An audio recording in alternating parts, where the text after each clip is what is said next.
Spring is all about fresh starts, new adventures, and lighthearted moments. So why not pick some books that feel like spring?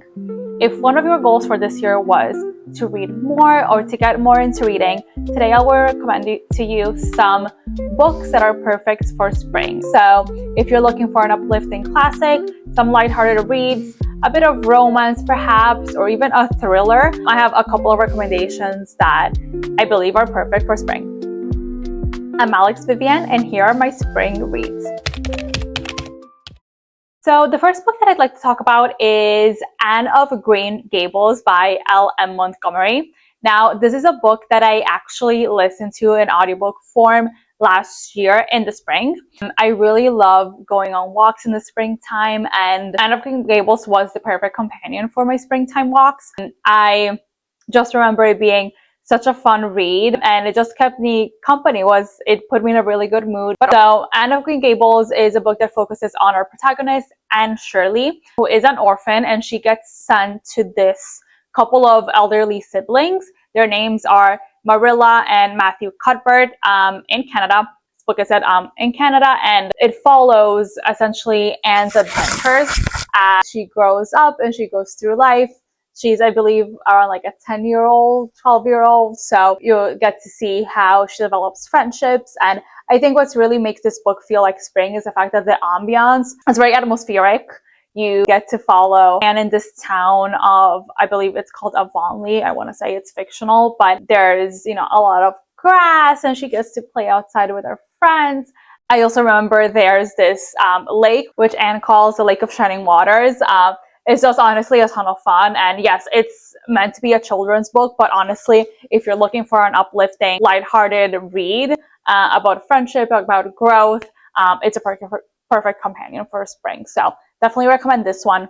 The second one that I have, this focuses a bit more on timeless love and deep emotions, and this one is Love in the Times of Cholera by Gabriel Garcia Marquez. I have this in the Spanish version because I do read in Spanish, and I actually read this last spring. The story centers on Florentino Ariza and Fermina Daza, who are two people that fell in love in their youth. However, Fermina ends up marrying this rich doctor that then dies. The story follows how Florentino essentially wants to win her back to ultimately showcase that love is really what wins in the end, and they were meant to be. Of course, it is a Gabriel Garcia Marquez, so it's literary fiction with some, magical realism kind of aspects. So definitely a vibes book. But this novel really explores the complexities of love, of passion, of the passing of time. I just really enjoyed reading this in the spring. If you don't like these kind of heavier classics, this is not considered heavy in my opinion. I did read 100 Years of Solitude as well, and that one felt a bit slower for me just because there were a lot of different characters. It was a bit tougher for me to follow, but definitely Love in the Time of Cholera. Absolutely loved and highly recommend for spring. So the next book that I have is one of my absolute favorites, and I think it's absolutely perfect for spring. And this is My Brilliant Friend by Elena Ferrante.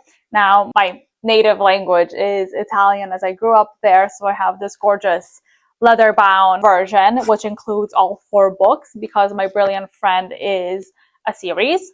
But definitely you can start with reading the first one. This book follows the friendship of these 2 girls in post-World War II Italy. The 2 girls are called Lila and Lenou, and it follows the story of them as they grow up, and one of them gets away from the poor area where they were originally from, versus the other one gets to stay there, and it follows their lives and how their friendship evolves. It has a lot of family drama, and it's honestly such a good spring read. I have very vivid, good memories of reading this kind of at the end of spring, beginning of summer, and reading this throughout the months when the weather was really nice. I think it's great for spring because it focuses on friendship. Of course, a dramatic story, but it's a great page turner. This novel also delves into female friendship, a lot of what it means when it comes to class struggles and the relationships with different people. The characters in this book are really complex, and you get to feel like you really, really know them. And that's what really speaks the masterful craft of Elena Ferrante when it comes to writing her books. The next book that I have focuses a bit more on fresh starts and life lessons, and this is The Alchemist by Paulo Coelho. Now, I have owned this book for over 10 years, and I did read it around 10 years ago, so I definitely should put this on my nightstand because I think I do want to reread it for spring. This book is considered a bit of a modern classic. It's pretty short at around 170 pages, and the font is pretty large, so it's a bit of a quick read. It's this inspirational story that follows our protagonist, who is called Santiago, and he's a young shepherd from this region in Spain, dreams of finding this hidden treasure in Egypt, I believe. So this story follows his journey, and it's a very uplifting book about following your dreams, doing what is right for you, overcoming obstacles, and it's full of really good moral lessons while, not being a nonfiction self-help book. So I think it's a perfect read for spring, and I actually did want to share this nice quote about it, which says, "A most tender and gentle story. It is a rare gem of a book and will most certainly touch the very core of every heart earnestly seeking its own destiny on the journey of life." So this is The Alchemist. Now, moving over to a bit of a different genre, let's go into romance. I like to recommend The Flatshare by Beth O'Leary. Now, I read this last year as well in spring, summertime, and this is a lighthearted, cozy, fun read for spring. If you're someone that likes romance, I will say this does not get into really spicy realm. It stays within, cozy, feel good. But this story follows our protagonist named Tiffy, who, after a bad breakup, is looking for a new home, a new flat. So I believe it's set in England. And she gets into this arrangement with this guy called Leon, who works at night, where they essentially share the same apartment, but they don't really get to meet each other because Leona works at night. Tiffy is there, and then in the morning it kind of switches. They don't really get to meet in person, but they leave each other kind of notes to let each other know what's going on in their lives. And I thought it was really fun because it focuses also on them as kind of how they're living and what you can stand and learn about the other person by seeing what kind of things they have in their home, etc. It was a very fun read, lighthearted, cozy. Definitely recommend for the springtime.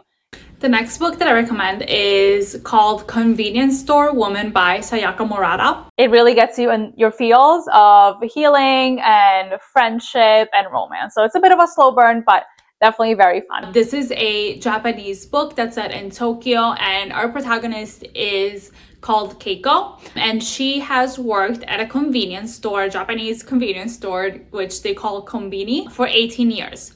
She's someone who has been absolutely always happy working there. She does not want to conform to the norms of society, and this book really follows her journey as she deals with the pressure from her family because, she's content working at her convenience store, having her comfortable job, and it's honestly such a fun and quirky read. It's also very short books, and I think for spring, focusing on individuality, looking to do things that we want to do, following our own path is definitely something to think about. So if you're looking for something a bit different, I definitely recommend this one. And the final book that I have to recommend, this is a bit of a different genre. We're in the mystery thriller genre here, and that is The Truth of the Harry Quebert Affair by Joelle Dicker. Now, this is a book that I believe got quite a lot of acclamation in Europe a handful of years ago. The original book is in French, as the writer, I believe, is from Switzerland. And I actually read this in their Italian translation. Nonetheless, the story follows a young writer. His name is Marcus Goldman, as he is following the case of his former university professor who is accused of murdering a young teenage girl in the past. This is a very gripping thriller, definitely a page turner, and it's a chunky book. It's around 800 pages or so, I want to say, but they go by so quick. And I'm not one that is a super thriller reads person, but I actually really enjoyed this. It's done really well. It almost feels cinematic because so many things happen and you want to know what is going on next. So the writing is definitely done really well for a thriller mystery. The novel really focuses on uncovering secrets, trying to understand the truth, focuses into the complexity of the characters. Overall, it's a really good time, and I did also read this last year in the spring. Something also that I do remember is that it's set, I want to say in New England perhaps, because this writer gets this big house in the town where the murder actually happened, where, you know, he kind of stays there to be able to write, and he gets to meet the people in the town. And I just remember the ambiance being really kind of nature-scape sort of vibe, because he lives in this house, but there's also a lot of nature outside. There's a forest, there's a sea somewhere. So I do really remember the ambience of it to be done really well. So that's also why it feels a bit more like spring. So here are the books that I recommend for spring. Let me know, what do you think of these? Have you read these books? And also, what are the books that feel like spring to you, or that you have read in the springtime, or you want to read this spring? Keep me posted in the comments, and if you haven't yet done so, please like and subscribe for more lifestyle and reading content. Thank you all, and see you next time.